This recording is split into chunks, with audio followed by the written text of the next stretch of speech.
In this video, we're going to learn how to solve rational equations. And if you remember back to when I was adding and subtracting rational expressions, we had to get common denominators. That's also going to be true here when it comes to solving these rational equations. And if you'll notice in this one, the common denominators that I need, well, currently my 1 is over 1, right? You can put anything over 1, it's still the same number. But otherwise, I have an x minus 5 and an x. So if I were to come up with a common denominator here, since all those are a little bit different, there's no common factors I can take out of those denominators, I'm going to just have to multiply them all together. So 1 times x minus 5 is still x minus 5, times x is going to be x, I'll just leave it as a factored form, x times x minus 5. So if this is my common denominator, this is missing both, which means that I need to have this as x times x minus 5 over x times x minus 5. All right, this one already has the x minus 5, so it's just missing the x. So I can take this times x over x. I'll maybe put that in parentheses because I'll have to distribute that in. And then, of course, the x over here is missing the x minus 5 over x minus 5. And again, I'm able to do this because really I'm just multiplying by 1, as that's the same thing over itself. Anything over itself, of course, is 1. So this is an okay math move to do, you might say. And if I look at the denominators of all these, it's all, besides this 1 right here, is x times x minus 5. But times 1, again, does not change it. So because those are all the same, it is okay for me to cross those out. The reason why that's mathematically okay is because if I were to multiply both sides of my equal sign by x times x minus 5, we would be both multiplying and dividing by those same numbers or the same terms, and therefore they would cancel and just leave me with the numerators. Now, what do I have in the numerator? Well, this is just going to be x squared minus 5x. And if I take it times 1, not going to change it, right? Minus 8 times x is just 8x. And on this side, I'm going to say equals 3x minus 15. 3x minus 15. So because of that, I have some x squared, some x's, and these constants, or these terms over here, I'm going to move to this side, set it equal to 0. I'm probably going to have to factor. So let's do that. If I subtract 3x from my 5x and add 15 to the, oh, you know what? Let's put it right here. I forgot this one also had an x.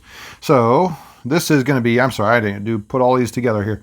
This is going to be negative 5x minus 3x minus 8x, which is negative 16x. So now I'm going to have x squared minus 16x.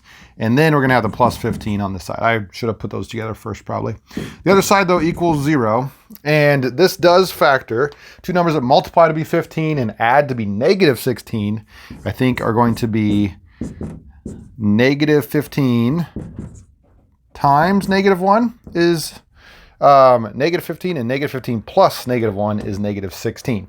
Now remember, this equals 0, so if I set these equal to 0 and solve, this is now going to be x equals 15, and this side is going to be x equals 1. We've done a bunch of factoring before on this channel.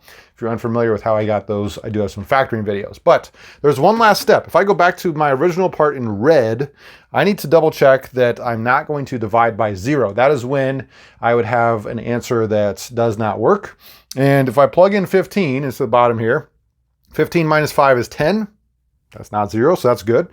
And x by itself, 15 if I plug it in, 15 is not 0, so that is good. So I think 15 works as an answer.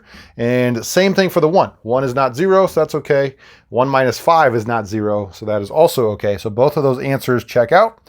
And let's try one more. All right, the second problem I chose on purpose because, one, it's written a little bit more traditionally where you have to factor out these denominators first to kind of find what the common factor is, right? But 2 is we're going to do this problem 2 different ways. And it looks like we're going to get different answers at first, but then you're going to see when we check for those answers that don't work, when we end up dividing by 0, you're going to see that we actually get the same thing. So I think this one's kind of a cool problem. We're going to do it 2 different ways here. If I look at the denominators, first off, this can factor 2 numbers that multiply to be 9 and add to be negative 6. This can factor being x minus 3 times x minus 3. Negative 3 plus negative 3 is negative 6. Negative 3 times negative 3 is a negative 9, or is a positive 9, excuse me. Over here, I can just take an x out, leaving me with x minus 3. So if I look at the denominators, I can see they have something in common, and that's going to be this x minus 3. However, they're both missing the other part. So this one needs an x, which means if I switch colors here, this is going to need an x over x. So now it's in the denominator. I'll put it down here. And this one's missing the second x minus 3. So this needs to be multiplied by x minus 3 over x minus 3. I'll put that down here as well, x minus 3. So now my denominators are all the same, and therefore I can cancel those or cross those out like this and just work with the numerators, and we learned why we could cross that out in the first part of this video. All right, in the numerators, what is left over is I have 9 times x, which is 9x, equals, this side I have to distribute this in. That's going to be 3x squared. 3x times negative 3x is negative 9x. All right, so if I were to move this 9x over, minus 9x on both sides, first I'm going to have 0 on this side. But second, this is going to be 3x squared minus 18x. I'm going to say equals 0 at the end instead of on that side. And I can take a 3x out of this. All right, that's going to leave me with x minus 6 equals 0. So if I set both of these factors equal to 0, 3x equals 0. That's just going to be x equals 0 when I divide by 3. And x minus 6 equals 0 is just going to be x equals positive 6. Okay, now when I go to plug those back in to my original red function here, let's try 0 first. 0 squared minus 0 plus 9 is 9, so it works on this side. I'm trying to see if I divide by 0 ever. However, on this side, these are both going to give me 0. 0 squared minus 3 times 0 is still 0. So actually the 0 does not work. All right, what about the 6? 6 squared is 36 minus 3 times 6 is 18. Yeah, that's not going to be 0. And same thing over here, I think. This is 36 minus 36, okay? But then I add 9. So actually the 6 does work. All right, and then the second way that I want to show you on this, if I rewrite this problem, I'll use a different color. Let's go 9 over x. This is a new part here.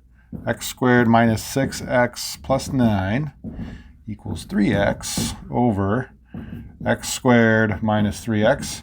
This is just a proportion, which means it's a fraction equals a fraction. You learned back in algebra class, you can just cross multiply. And we can do that here too, okay? And if I do that, if I take 9 times this side, that's going to be 9x squared and minus 27x equals, and then I'm going to cross with the 3. This is 3x to the third minus 18x, and it's a minus right there, and then plus 27x, right? I'm going to move my terms over to the side with my biggest exponents. So let's subtract 9x squared from, one of these needs a squared, I think. Let's see. What did I do here? 9x squared. This side, x to the third. Yeah, this one needs a squared, sorry. Okay, so if I subtract 9x squared on this one, minus 9x squared, and then plus 27x, plus 27x, it's going to cancel here and here and leave me with 3x to the third. And this is going to be minus 27x squared. And 27, that is 54x. All right. And again, it's equals 0. I'm going to put my equals 0 on the right. And I'm seeing that these are all divisible by 3. Okay, so if I were to divide each part by 3, kind of factor that out, if you will. This is now going to be x to the third minus 9x squared. 54 divided by 3 is 18. I had to think about that one for a second. Plus 18. And then 0 divided by 3 is still 0. So it's okay because I did it to both sides. Oops, and I better not forget my x here. These also all have an x. So I can essentially factor an x out. And when I do that, we're getting close here. This is now x squared minus 9x plus 18 equals 0. All right, I can't divide this by x though because x could potentially be 0.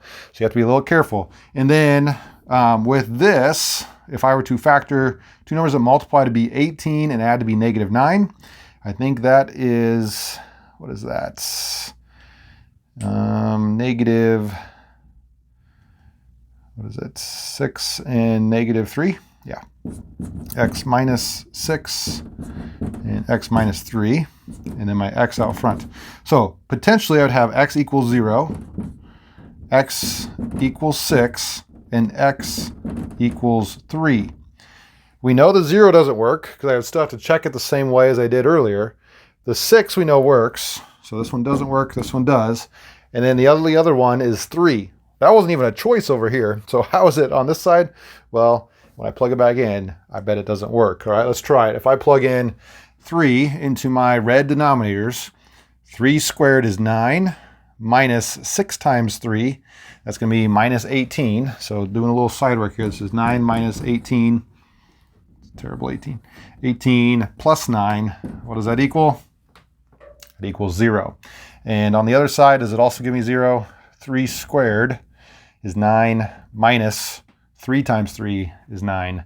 That would also be 0. So 3 does not work in either one, and therefore I get 6 in both. So I think that one's kind of interesting as you get this random extra, almost extraneous solution that tends to not work in both those, whereas it even wasn't a choice on the other side. All right, hopefully this helped you out when it comes to solving these rational equations.